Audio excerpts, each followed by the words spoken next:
പാപമാലിന്യങ്ങളിൽ നിന്ന് പൂർണ്ണമായി സ്വാതന്ത്ര്യപ്പെട്ടവൻ തൻ്റെ ഏകജാതനല്ലാതെ ഒരുത്തൻ പോലുമില്ല എന്ന ഓരോ കുർബാനയിലും കത്തനാരും ആടുകളും അമീൻ സഹിതം കരഞ്ഞു പ്രാർത്ഥിക്കുന്നത്. ക്രിസ്തു ഒരുത്തനെയേ ഉള്ളൂ പാപമാലിന്യങ്ങളിൽ നിന്ന് പൂർണ്ണമായി സ്വാതന്ത്ര്യപ്പെട്ടവൻ. അല്ലാത്തവനെല്ലാം നിങ്ങളിൽ പാപമില്ലാത്തവർ കല്ലെറിയട്ടെ എന്നുള്ള കർത്താവിൻ്റെ ആ വെല്ലുവിളിയോട് നാണം കെട്ടുപോകുന്ന നാട്ടുകാരാ മൊത്തം. സിനിമാ ഫീൽഡും അതുപോലെ, വൈദികവും അതുപോലെ, രാഷ്ട്രീയവും അതുപോലെ, എല്ലാ രംഗങ്ങളും പൊള്ളൂട്ടടാ. പിന്നെ ചില ഏറ്റക്കുറച്ചിലുകളുണ്ട്. ഏറ്റവും കൂടുതൽ പൊള്ളൂട്ടലായിട്ട് ഞാൻ കണ്ടത് ദൈവത്തെ അന്വേഷിച്ച് നടക്കുന്ന സാമാന്യ ജനങ്ങളെ ബ്ലഡി ഫൂളാക്കിയിട്ട് പ്രാർത്ഥന ഒരു കർമ്മമായിട്ട് അതിന് കൂലി രഹസ്യമായിട്ട് വാങ്ങിക്കുന്ന പാസ്റ്റർ, കത്തനാർ, മെത്രാൻ, കർദിനാൾ മൊമരെ. അവർക്കാരെങ്കിലും ജനം കൈക്കൂലി കൊടുക്കുന്ന ആരെങ്കിലും ഇന്നുവരെ കണ്ടിട്ടുണ്ടോ? ഇല്ല. പക്ഷേ കൊടുക്കാതെ അവർ വീട് വിട്ട് പോകുമോ, അല്ലെ ആ സെറ്റപ്പ് വിട്ട് പോകുമോ? ഇല്ല. കൊടുക്കുകയും ചെയ്യുന്നുണ്ട്, അവർ വാങ്ങിക്കുകയും ചെയ്യുന്നുണ്ട്. അത് പരമരഹസ്യമാണ്. അതുപോലെ ഒരു പുതുമുഖം ആണിൻ്റെ തേർവാഴ്ച നടത്തുന്ന ഒരു ഫീൽഡാണെന്നുള്ള ഫിലിം ഫീൽഡ്. അവിടെ ഒരു പുതുമുഖം പെണ്ണ് വരുമ്പോൾ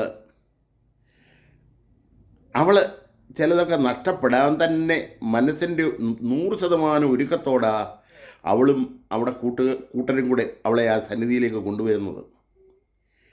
ഇവിടെ അതിലോലമായ മനസ്സിൻ്റെ ഒരു തലമുണ്ട്, നാണം. പെണ്ണിന് മാത്രമാണ് അത് ഏറെ കൊടുത്തേക്കുന്നത്. പുരുഷനുണ്ട്, നാണമില്ലാത്ത മമ്മമാരും ഉണ്ട്. ബെഡ്റൂമിൽ വളരെ രഹസ്യമായിട്ട് കൈകാര്യം ചെയ്യേണ്ട രംഗങ്ങൾ എത്രയോ പേരുടെ മുന്നേ വെച്ച്, ഒരു വലിയ ജനസമൂഹത്തിൻ്റെ മുന്നേ വെച്ച് തന്നെ തുറന്ന് അഭിനയിക്കേണ്ട 100 രംഗങ്ങളാണ് ഒരു നടിക്ക് അഭിമുഖീകരിക്കേണ്ടി വരുന്നത്. അവിടെ നാണം എന്ന് പറയുന്നത് ലേശമെങ്കിലും മനസ്സിനെ അലട്ടിയാൽ അഭിനയകല ഊഞ്ഞാലാവും. അതുകൊണ്ട് ഇവിടെ ബേസിക് ബലഹീനത നാണം മാറ്റുക എന്നുള്ളൊരു ചടങ്ങ് ആദ്യ സിനിമയിൽ നടത്തുന്നത്. അവർ നാണം മാറ്റിയാലേ ഒരു നല്ല അഭിനേത്രിയെ ഇതിനകത്തുനിന്ന് ഇവിടെ നിന്ന് മെനഞ്ഞെടുക്കാനൊക്കത്തുള്ളല്ലോ. ഇവിടെ നാണം മാറ്റൽ ചടങ്ങിൻ്റെ ഭാഗമായിട്ടാണ് ഇവളെ തന്നെ നാണമില്ലാത്തവളായിട്ട് ഇവിടെ നാണം 4 പേര് കാണാനിട വരുത്തുന്നത്. ഇത് ഇവിടും തയ്യാറായിട്ട് തന്നെയാണ് വരുന്നത്. 100 അനുഭവം. ഞാൻ പെൺപയെ മൊത്തം കൂടെ കളിയാക്കുകയല്ല. അതല്ലാതെ സിനിമാ രംഗത്ത് വന്നിട്ടുണ്ടെങ്കിൽ ആ കൊച്ചിൻ്റെ തന്ത ഫിലിം പിടിക്കണം, അല്ലെ ഡയറക്ടറാവണം, അല്ലെ കഥാകൃത്താവണം. എന്നാലും ആ പടങ്ങളിൽ അഭിനയിക്കാൻ ഒക്കൂ. വേറെ വല്ല കമ്പനിയിൽ പോയാൽ വിധം മാറുകയും ചെയ്യും. എൻ്റെ മൂത്ത മകന് ഒരു പാട്ടുകാരനാണ്, നല്ല ഭാവഗായകനാണ്. ദാസേട്ടനൊക്കെ വലിയ ഇഷ്ടമാണ്, ഡോക്ടർ ജോർജ് സാം. അവനെ സിനിമയിലൊന്ന് പാടിക്കാൻ വേണ്ടിയിട്ട് ഞാൻ എൻ്റെ പ്രവാസി ജീവിതം കഴിഞ്ഞിവിടെ വന്നപ്പം കുറേ മെനക്കെട്ടു. ഇതിനൊക്കെ ചില ബന്ധങ്ങൾ, പ്രത്യേകിച്ച് അന്ന് ഞാനൊരു അച്ചായനായിരുന്നു. അച്ചായന്മാർക്കൊക്കെ വളരെ വിലക്കുള്ള രംഗമാണെന്ന് പാട്ടിൻ്റെയൊക്കെ. ദാസിയേട്ടനാണെങ്കിൽ അങ്ങനെ വേറെ പൊതുജനത്തിൽ നിന്ന് ആരെയും സഹായിച്ച് അനുഗ്രഹിക്കത്തുമില്ല. വേറെ വഴി ഇല്ലാത്തത് കൊണ്ട് ഫിലിം പ്രൊഡ്യൂസേഴ്സിൻ്റെ അടുത്ത് പോയി, സംഗീതജ്ഞന്മാരുടെ അടുത്ത് പോയി ഒരുപാട് വഴി ഞാൻ തേണ്ടി. ആ കാലയളവിൽ ചില സിനിമ സംവിധായകന്മാർ ഇവിടെ വന്ന് ഈ ചെറിയ വീട്ടിൽ എന്നോടുകൂടി രാപാർത്ത അനുഭവങ്ങളുണ്ട്. ഒരാഴ്ച, 1.5 ആഴ്ച, 2 ആഴ്ചയൊക്കെ ഓരോ ഡയറക്ടേഴ്സ് വന്ന് ഇവിടെ താമസിച്ചിട്ടുണ്ട്. വന്നാൽ ഞങ്ങൾ അതിഥി ദേവോ ഭവ എന്ന് കാണുന്ന മക്കളായതുകൊണ്ട് അവരൊന്നും പോകത്തുമില്ല. അതിലൊരുപാട് വിവരണങ്ങളും കൊച്ചു വർത്തമാനങ്ങളും അവരിൽ നിന്നൊക്കെ നേരിട്ടും അല്ലാതെയൊക്കെ കേൾക്കാനും അനുഭവിക്കാനും ഒക്കെ ഈ ഉള്ളവന് ഭാഗ്യം കിട്ടിയിട്ടുണ്ട്. അത് തന്നെയുമല്ല, രാജീവ് രഞ്ജൻ്റെ പൈലറ്റ്സിൻ്റെ സിനിമയിൽ 1.5 മാസം ഞാനും ക്യാമ്പിൽ പോയി താമസിച്ച പരിചയമുണ്ട്. അതിനകത്ത് ഒരു പാട്ടെഴുതാൻ പോയതാണ്. അവസാനം ഞാൻ അതിനകത്ത് അഭിനയിക്കേണ്ടി വന്നു. രാജീവ് രഞ്ജൻ എന്നോട് പറഞ്ഞാൽ ക്യാമ്പിൽ വന്ന് താമസിക്കാൻ വന്നു. ഞാൻ പോയി താമസിച്ചു. എൻ്റെ ഈ ചെറിയ പരിചയം വെച്ചും ഡയറക്ടേഴ്സൊക്കെ എന്നോട് നേരിട്ട് പറഞ്ഞിട്ടുള്ള അനുഭവം വെച്ചും ഞാൻ പറയുക, നടന്മാരല്ല ഇതിനകത്ത് കുറ്റക്കാർ. ഞാൻ പേരെടുത്ത് ആരെയും പറയുന്നില്ല. അതുങ്ങൾ പാവങ്ങളാണ്. ബാബാ തിരുമേനിയെ എൻ്റെ അമ്മയുടെ ശവനമസ്കാരത്തിന് ഞാനാണ് ക്ഷണിപ്പിച്ചത്. ബാബാ തിരുമേനി നിലമ്പൂരിന് പോകാൻ വണ്ടി ഒരുക്കിയ ബാബാ തിരുമേനിയെ കൂടലിലോട്ട് വിളിച്ചത് ഞാനാ. ഇവിടെ വന്നു കഴിഞ്ഞപ്പം പൈസ കൊടുക്കേണ്ടത് ഞാനത് കൊടുത്തിട്ടുണ്ട്.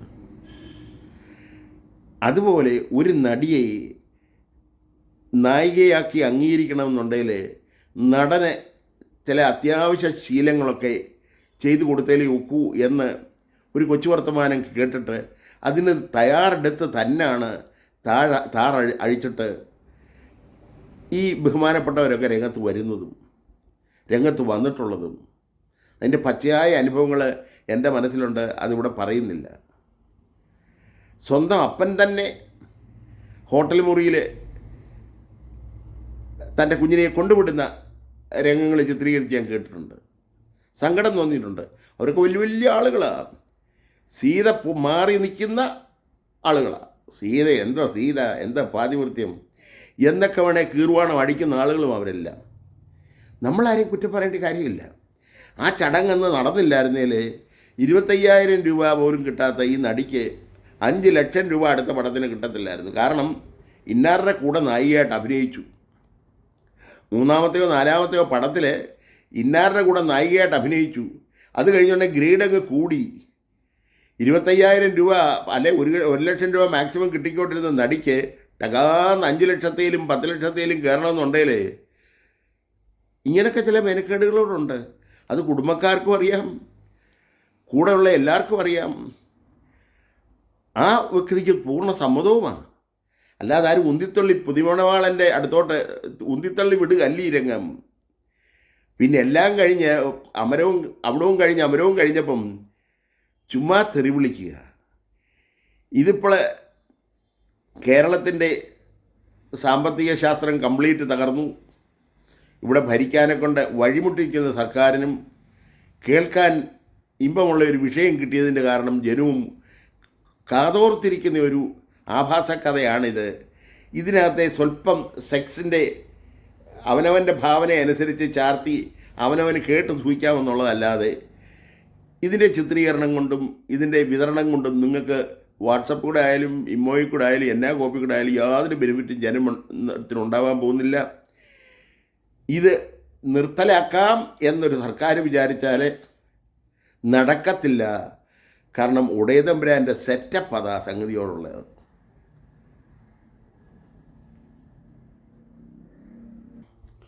ദൈവത്തിൻ്റെ ഏറ്റവും പ്രിയപ്പെട്ട അബ്രഹാം പോലും കാര്യസാധ്യത്തിന് വേണ്ടിയിട്ട് തൻ്റെ ഭാര്യ സാറായെ എൻ്റെ പെങ്ങള് കൊച്ചാണെന്നും പറഞ്ഞ് രാജാക്കന്മാർക്ക് പരിചയപ്പെടുത്തിയതായിട്ട് ബൈബിളിൽ ചിത്രീകരിക്കുന്നുണ്ട്.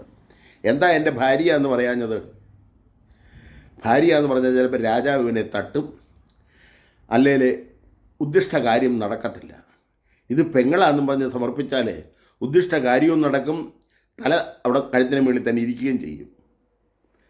ഇതൊക്കെ അതിപുരാതനമാണ്. Sex is divine. അതിൻ്റെ പേരിൽ ഒരു കോലാഹലം വേണ്ട. അതാരെ ഇല്ലായ്മ ചെയ്യുന്നില്ല. അതിനെ ഇല്ലായ്മ ചെയ്യാതിരുന്നേച്ചാൽ മതി. അതിൻ്റെ ആ ഡിവിനിറ്റി ഇങ്ങനെ പറഞ്ഞ് നാറ്റാതിരുന്നേച്ചാൽ മതി. പറഞ്ഞാലൊന്നും നാടത്തുമില്ല, കാരണം സ്വല്പം നാറ്റം അവിടെ ഉണ്ട്. എങ്കിലും മനുഷ്യന് ശരീരത്തെ കൊടുത്തേക്കുന്ന ഒരു സ്വർഗീയ സല്ലാപം തന്നെ സെക്സ്. അത് ഡിവൈനാണ്. കാരണം സൃഷ്ടിക്ക് ആധാരമായ ബ്രഹ്മത്വം അതിൽ അടങ്ങിയിട്ടുണ്ട്. അതിനെ ആരും ഇച്ചീച്ചിയാക്കേണ്ട കാര്യമില്ല. പിന്നെ കൈക്കൂലിയായിട്ട് പണം മെത്രാനും പാസ്റ്റർക്കും കൊടുക്കുന്ന പോലെ സെക്സ് ഇവിടെ വിൽക്കപ്പെടുന്നു. തെരുവിലെ ആണെങ്കിൽ സ്ട്രെയിറ്റായിട്ട് കച്ചവടം നടത്തുന്ന കറൻസി എണ്ണി വാങ്ങിക്കുന്നു. പക്ഷേ കോടമ്പക്കത്ത് അങ്ങനെ ചെയ്യുമ്പം അതിൻ്റെ തൊട്ടിപ്പുറത്തെ സിനിമാശാലയിൽ സിനിമ ഷൂട്ടിങ്ങിൽ ഇതിങ്ങനെയും വിൽക്കാം. കാശിൻ്റെ ക്രയവിക്രയം ഇല്ലാതെ തന്നെ സെക്സ് കൈമാറി സ്ഥാനമാനങ്ങളും അവസരങ്ങളും അടിച്ചു മാറ്റുന്ന തൊഴിലവസരങ്ങൾ തേടിയുള്ള നെട്ടോട്ടത്തിൽ നടക്കുന്ന ഒരു കച്ചവട മീഡിയം എന്നുള്ളതല്ലാതെ ഇതിനെ വേറൊന്നായിട്ട് കണ്ടിട്ട് നമ്മുടെ സമയം കളയേണ്ട കാര്യമില്ല. ഇപ്പോൾ ഒരു 2-3 ദിവസമായിട്ട് ഹേമ കമ്മീഷൻ ഇറങ്ങിയ പിന്നെ സർക്കാരിന് ഒരു ശ്വാസം വിട്ട ലക്ഷണമായോ മറ്റുള്ള എല്ലാം പോയി കഴിഞ്ഞു, വേറെ ഒരു സംഗതി കിട്ടി. ഇനിയിപ്പോൾ 2 കൊല്ലം വേണമെങ്കിൽ ഇതിന് പുറകെ നടക്കും. യാതൊരു പ്രയോജനവുമില്ല. അല്ലേ നിങ്ങൾ നോക്കിക്കോ, നിങ്ങൾക്ക് നിർത്താനും പോവും. പിന്നെ കുറേ പാവം നടന്മാരെ ആക്ഷേപിക്കാം. കുറേ നടിമാരെ അവർ 100 വട്ടം സമ്മതത്തോടെ അണ്ണൻ്റെ കൂടെ പോയതാന്നേലും ഇപ്പം വന്നിട്ട് കല്ലെറിയുകയും ചെയ്യും. ഐ ടു എന്നും പറഞ്ഞിട്ട്, മീ ടു എന്നും പറഞ്ഞിട്ട്. അതൊരു പൈശാചികമായ സുഖമെന്നേ ഉള്ളൂ. ആ ആളിൻ്റെ വളർച്ചയിലുള്ള അസൂയെന്നേ ഉള്ളൂ.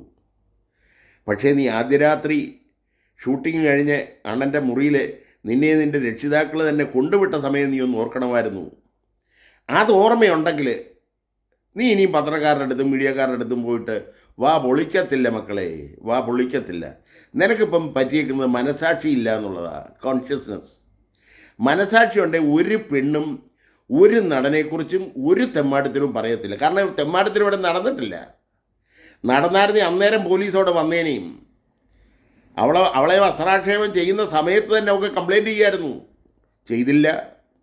ഷൂട്ടിങ്ങും കഴിഞ്ഞ് ആ സിനിമയും കഴിഞ്ഞ് അതുപോലെ 100 സിനിമയിലും അഭിനയിച്ച് കോടികളും കോടി ബംഗ്ലാവുകളും ആയി ഇവിടെ ജീവിതം അങ്ങ് സ്വർഗത്തിലേക്ക് കോടിയപ്പോഴാണ് ഇവക്ക് കോൺഷ്യസ്നെസ് നഷ്ടപ്പെട്ടതും നാണംകേട് വന്നതുമൊക്കെ. ഞാൻ പെണ്ണിനെ പൊതുവായിട്ട് കളിയാക്കുകയല്ല. പെണ്ണുങ്ങൾ ഇതിൻ്റെ പേര് എൻ്റെ പേര് കേസ് കൊടുക്കരുത്. എല്ലാം പെണ്ണല്ല. പെൺമയില്ല പെണ്ണിനുള്ള അഹങ്കാരത്തെ എന്നും അതൃപ്തിയായി കാണുമയ്യൻ. അയ്യപ്പന് അങ്ങനെ ഒരു അസുഖമുണ്ട്. പെൺമയില്ലാത്ത പെണ്ണിൻ്റെ ഈ പൊങ്ങച്ചം അവന് സുഖിക്കുകയല്ല, ദൈവത്തിന് സുഖിക്കുകയല്ല. നിനക്ക് തന്നേക്കുന്ന ഒരു ഫെസിലിറ്റിയായത്. നീ ഇത് ദുരുപയോഗം ചെയ്തതല്ല, നീ ഉപയോഗിക്കുക ചെയ്തേ. അത് ദുരുപയോഗം ചെയ്തു, എന്നെ ചെയ്യിപ്പിച്ചു എന്നൊക്കെ പറഞ്ഞ് ഇപ്പം അതിന് വേറൊരു മുഖം കൊടുക്കേണ്ട കാര്യമില്ല. ആദ്യ ദിവസം നീ എങ്ങനെ അത് സമർപ്പിച്ചോ ആ ഒരു മനോഭാവത്തിൽ മിച്ചമുള്ള കാലം അങ്ങ് ജീവിച്ചാൽ മതി. ഇപ്പം ചാടിക്കയറി അങ്ങ് സീതമ്മയുടെ കൊച്ചമ്മയാവേണ്ട കാര്യമൊന്നുമില്ല. എല്ലാവർക്കും അറിയാം, എല്ലാവർക്കും എല്ലാം അറിയാം. ബാബാ തിരുമേനി നിലമ്പൂന്ന് കൂടലി വന്ന് ശാമുവൽ കൂടലിൻ്റെ അമ്മയുടെ കൂദാശ നടത്തിയോ കബറടക്ക നടത്തിയോ ചിക്കിലി കിട്ടിയിട്ടുണ്ടെന്നുള്ള എല്ലാവർക്കും അറിയാം. ബാബാ തിരുമേനി തന്നെ പറയും, എടാ അച്ഛനെ കണ്ടോണേ. അച്ഛൻ്റെ അടുത്ത് ചെല്ലുമ്പോൾ അച്ഛൻ പറയും, ഡ്രൈവറെ കണ്ടോണേ. ഡ്രൈവറേയും കണ്ടു കഴിഞ്ഞാൽ വണ്ടി ഉണ്ടെന്ന് പോകത്തുള്ളൂ. മെർസിഡീസ് അങ്ങോട്ട് തിരിച്ചു പോണേ, കോട്ടയത്തോട്ട് പോണേലേ ശാമുവൽ കൂടൽ കവർ കൊടുക്കണം. അത് രഹസ്യമാണ്, ആരും കണ്ടിട്ടില്ല. പക്ഷെ എല്ലാവർക്കും അറിയാം. ഈ ഉപമയല്ലാതെ വേറൊരു ഉപമ ഈ സിനിമാ രംഗത്തെ വ്യഭിചാരമല്ല, ഇണചേർന്ന് അത് പീഡിപ്പിക്കുകയല്ല, ആസ്വാദനമാണ്. ഒരു സ്മോൾ പഠിച്ച് സുമതി സാരമതേ സന്മതി ഗുണേ നിന്നെ എന്നും പറഞ്ഞ് ചെയ്യുന്ന മനോഹര പ്രക്രിയയെ ഇപ്പോൾ അടിനാശവും വെള്ളപ്പൊക്കവുമായിട്ട് വേറെ ഉരുള് പൊട്ടിക്കാനോ നടക്കത്തില്ല. കേരളത്തിൽ നടക്കത്തില്ല. കേരളത്തിൽ എല്ലാവർക്കും അറിയാം. അതിനകത്ത് ചില സന്യാസിമാരായിട്ടുള്ള ഐറ്റപ്പഴകളുണ്ട്. ഞാൻ കണ്ട ഒരു ഡയറക്ടർ, പേര് പറയുന്നില്ല, പറഞ്ഞില്ല അത് തെറ്റാ, രാജീവ് അഞ്ചൽ ഡയറക്ടറായിരുന്നിട്ട് ഇങ്ങനൊരു തെമ്മാടിത്തരം, തെമ്മാടിത്തരമൊന്നും അല്ലേ, സോറി, നടന്നിട്ടില്ല. ഞാൻ വിശ്വസിക്കുന്നില്ല. കാരണം പുള്ളിക്ക് അതിൻ്റെ ഇൻട്രസ്റ്റ് ഇല്ലായിരുന്നു എന്നുള്ളത് വ്യക്തിപരമായിട്ട് ആ മോനെ എനിക്കറിയാം. അതുകൊണ്ട് പറഞ്ഞതാണ്. വേറെ കാണുമായിരിക്കാം, തപ്പി നോക്കണം. സിനിമാ നടന്മാരുണ്ടോ? കാണുമായിരിക്കാം, തപ്പി നോക്കണം. നടിമാരുണ്ടോ? അപ്പന്മാർ വല്ലതും, കുഞ്ചാക്കോയുടെ മക്കൾ വല്ലതും, ബോബൻ കുഞ്ചാക്കോയുടെ അല്ല, ബോബൻ കുഞ്ചാക്കോയുടെ പെങ്ങന്മാർ വല്ലതും അഭിനയിച്ചിട്ടുണ്ടോ? ഡയറക്ടർമാരുടെ പെങ്ങന്മാർ വല്ലതും അഭിനയിച്ചിട്ടുണ്ടോ? വലിയ പോക്കുകേട, നടക്കത്തില്ല. നടക്കാൻ വലിയ പാടാണ്. സെറ്റപ്പ് എങ്ങനെ? നാണം മാറ്റുക. നാണക്കേടല്ല, നാണം മാറ്റുക എന്നുള്ളത് നാണക്കേടല്ല. അന്ന് നാണക്കേടല്ലായിരുന്നല്ലോ നിങ്ങൾക്ക്. ഇപ്പോഴെന്തുവാ ഹേമ കമ്മീഷൻ്റെ മുന്നേ പോയി കുമ്പസാരിക്കുന്നത്? എന്നെ ചെയ്ത് തെറ്റാ. അത് തെറ്റാ. സമൂഹത്തിൽ താഴെ വിരലിട്ടേച്ച് മണപ്പിച്ച് കാണിക്കുന്ന എമ്പോക്കിത്തരമായതെന്നുള്ളതല്ലാതെ വേറെ ഒന്നിനെയും നികൃഷ്ടമായിട്ട് എനിക്കിതിന് ഉപമിക്കാനില്ല. അതുകൊണ്ട് ഇത് സഹികെട്ടുകൊണ്ട് പറഞ്ഞതാണ്. ഈ പെണ്ണെല്ലാം വൃത്തികെട്ടോളുമാരാണെന്ന് ഒന്നുകൂടെ എസ്റ്റാബ്ലിഷ് ചെയ്യാൻ വേണ്ടിയിട്ടാണ് ഈ ഹേമ കമ്മീഷൻ കൊണ്ട് ഇപ്പം സമൂഹം ഉദ്ദേശിക്കുന്നത്. അതുങ്ങളുടെ ജോലി ചെയ്ത് ജീവിച്ചോട്ട്. ദൈവം കൊടുത്ത ടെക്നോളജി അല്ലേ ഇതെല്ലാം? അല്ല, അവരായിട്ടുണ്ടാക്കിയതൊന്നും അല്ലല്ലോ. ഈ മനോഹാരിതയും അവയവത്തിൻ്റെ ഷെയ്പ്പും കൊഴുപ്പും എല്ലാം തമ്പുരാൻ കൊടുത്തതല്ലയോ? Let them enjoy, let them facilitate. എന്തിനാ ഇച്ചീച്ചിയാക്കുന്നേ? ഇച്ചീച്ചി അല്ലല്ലത്. പിന്നെ സർക്കാരിൻ്റെ ഒരു ഒളിച്ചുകളിയാന്നോ ഇത്? വലിയ സന്തോഷം. ഇത് കഴിയുമ്പോൾ എന്നാ ചെയ്യും? ഇത് എത്ര നാൾ ഇതും കൊണ്ട് നടക്കും? സിനിമയിലെ സെക്സ്, അച്ഛന്മാരുടെ സെക്സ് എഴുതി തള്ളി, ഒരുത്തനെയും കുറ്റം വിധിച്ചില്ല. റോബിനച്ഛനെ വരെ വെറുതെ വിടും, ആരെ വേണേലും വെറുതെ വിടും, സിനിമാക്കാരെയും വെറുതെ വിടും. അവർ സമൂഹദ്രോഹമൊന്നും വേറെ ചെയ്യുന്നില്ലല്ലോ. അവരുടെ അടുത്ത് ചെന്നവരല്ലേ ഉള്ളൂ. പിന്നെ കഥകരി വന്ന് ഇടിച്ചെന്നോ? ഇറങ്ങി വന്നവൻ്റെ നാവിക്ക് തൊഴി. ഇല്ലേ പിറ്റേന്ന് പോലീസ് കേസ് അല്ലെ ക്യാമ്പിൽ നിന്ന് ഇട്ടേച്ച് പോകും. ലോകമാകെ ഫ്രീ സെക്സ് ആഘോഷിക്കുന്ന ഈ നൂറ്റാണ്ടിലെ യുവജനം അതിൻ്റെ പരക്കം പാച്ചിൽ കേരളം വിട്ടെന്നേ പോയി കഴിഞ്ഞു. ഇവിടുത്തെ യുവജനമൊന്നും ഇവിടില്ല ഇത് കേട്ട് വഷളാവാനൊന്നും. അവരൊക്കെ ഫ്രീസ സൊസൈറ്റി പോയി കഴിഞ്ഞു. കൂടുതലെങ്കിലും ഉള്ള പിള്ളേരൊന്നും ഇവിടെ ഇല്ല. കൂടുതൽ കഴിഞ്ഞിലൊക്കെ ഉള്ള പിള്ളേരെല്ലാം ഫ്രീ സെക്സിൻ്റെ യൂറോപ്പിൽ പോയി അവിടെ കൂലിവേല ചെയ്യുക. അവരെ ഇനി ഇക്കിളിപ്പെടുത്താനോ അവരെ ഇത് പറഞ്ഞ് നശിപ്പിക്കാനോ ഒന്നും പറ്റത്തില്ല. ഇത് മനുഷ്യന് ദൈവം കൊടുത്തേക്കുന്ന അല്പനേരത്തേക്കുള്ള ഒരു സ്വർഗീയ സുഖമാണെന്നും ഇത് പരിശുദ്ധമാണെന്നും ഇത് രഹസ്യമായിരിക്കണമെന്നും, രഹസ്യമല്ലെങ്കിൽ ഇത്രയും അശുദ്ധമായ വേറൊരു സാധനം ഇല്ലെന്നും നിങ്ങളൊന്ന് അറിഞ്ഞാൽ മതി. രഹസ്യമായാൽ ഇതിൻ്റെ കൂട്ട് നല്ലൊരു സാധനം വേറെ ഇല്ല. പരസ്യമായോ? ഇത് തീട്ടക്കേസാ. അതുകൊണ്ട് പരസ്യമാക്കാതിരിക്കണേ. മാനം കേരളത്തിന് വേണ്ടേ? ഓണം വരുമ്പം ഓണമോ ഇല്ലാതായി, ഇനി ഓണത്തിനുള്ള മാനം കൂടി ഇല്ലാതാവണോ? നിർത്തിന്. നാണക്കേട് ഓർത്തിട്ട് പറയുക. നിങ്ങൾക്ക് വേറെ നല്ല കാര്യങ്ങളൊന്നും ചർച്ച ചെയ്യാനല്ലേ? എന്തുകൊണ്ട് ഓണമില്ലാതായി? നമ്മൾ ദുഃഖിതരാ. അന്നേരം ഇനി എന്തെങ്കിലും കേരളത്തിന് ഓണം ഒരുങ്ങാനൊക്കുമോ? ഒക്കത്തില്ല. അടുത്ത കൊല്ലവും മഴയത്ത് ഇതുപോലെ ഇടിയത്തില്ലയോ? ഇടിയും. കാരണം പാറയെല്ലാം കുലുക്കി വെച്ചേക്കല്ലയോ? ആന്നു മാധവകാർക്കിൽ അന്നേ പറഞ്ഞതല്ലയോ എല്ലാ കൊല്ലവും ഇടിഞ്ഞുകൊണ്ടിരിക്കും ദൈവത്തിൻ്റെ കരുണ കൊണ്ടെന്ന്. അന്നേരം ഇനി കേരളത്തിൽ ഓണമെന്ന് പറയുന്ന പരിപാടിയേ ഇല്ല. ഓണം കയറാത്ത ഈ മൂലയിൽ ഇനി എന്നാ